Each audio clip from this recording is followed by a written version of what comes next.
Joining us now, Priscilla Liu, DWS Group Sustainable Investments and Alternatives Managing Director at DWS Group. $969 billion worth of assets under management. Priscilla, thank you very much indeed for your time today. Tom, just kind of setting up for us what we learned out of the meeting in Beijing. Now we've got this meeting coming up in Alaska. What do you think we're going to learn there? And how do you think that meeting is going to establish a relationship between the Biden administration and Beijing?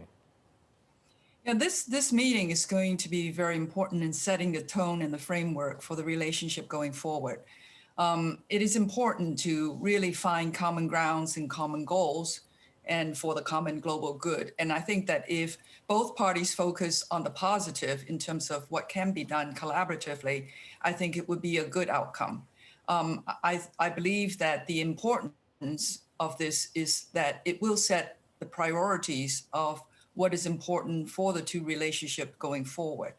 It is encouraging that Secretary Treasury Janet Yellen did actually re-engage with the G20 in announcing that they will co-chair the Sustainable Finance Study Group. And of course, the other co-chair is China. And so that's an opportunity again for working together and then hopefully be able to find ways to collaboratively help the global economy. As you look to put money to work, Priscilla, with that dichotomy, so on the one hand, you have the U.S. and China when it comes to, say, trade, tariffs, technology, not going to work together. When it comes to sustainable finance, decarbonization, there's a really good chance under a Biden administration that they could be on board with the same kind of goals. How do you look through that lens and know where to put money to work?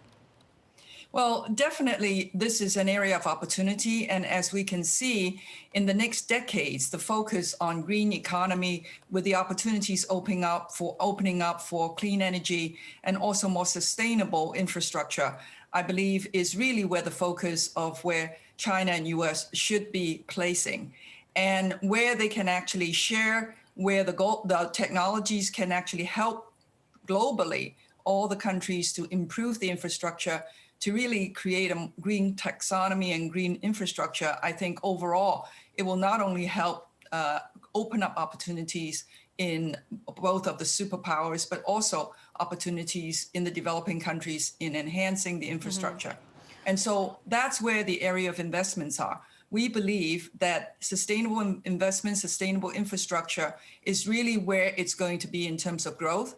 And we can see that not only does it give good return because of the upgrades of the smart infrastructure that would be put into place, but also, of course, it will make a big difference in terms of mitigating the pollution that is affecting climate change. When you say infrastructure, that can mean lots of things.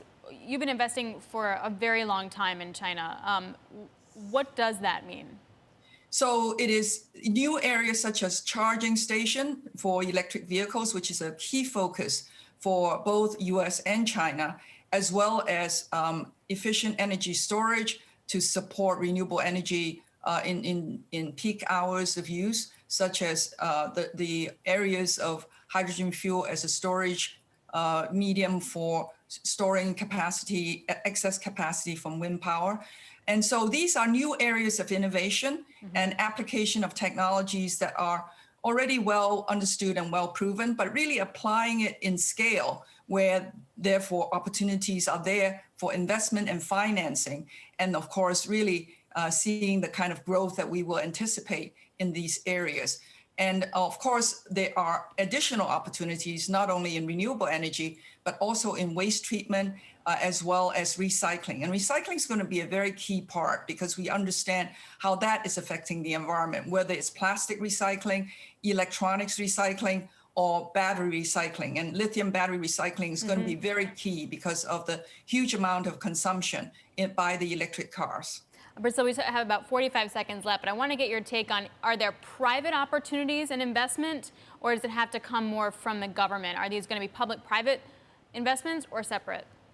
It will be both private as well as private-public in terms of partnerships, and of course, government providing the opportunities for both institutional investments as well as government sovereign funds to participate. So by and large, we believe that the policies are going to be important because those policies will encourage opening up the resources that will be available, whether it's land, whether it's real estate that you can actually put charging station, and have regulations that will ensure that these installation and infrastructures can be put in place efficiently and cost effectively.